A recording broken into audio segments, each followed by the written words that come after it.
বাংলাদেশে আর কোনো বিভাজন থাকবে না।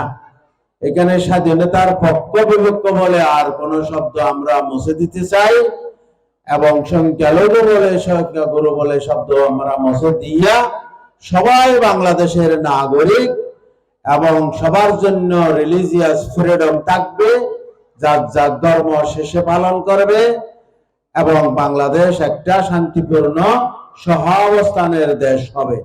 এবং আমরা বাংলাদেশকে এমন ভাবে বিনির্মাণ করতে চাই এখানে গণতন্ত্র ক্ষমতা হস্তান্তরের একটা ভিত্তি হবে এবং অবাধ সুষ্ঠু নিরপেক্ষ নির্বাচনের মাধ্যমে জাতি তাদের প্রতিনিধি নির্বাচন করবে।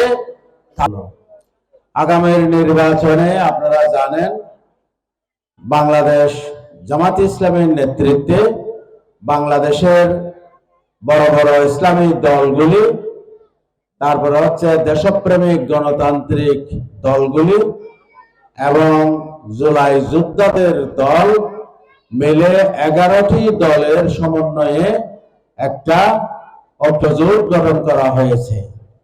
এই জোটের মাধ্যমে আমরা বলছি যে চলো সবাই মিলে গড়ি বাংলাদেশ।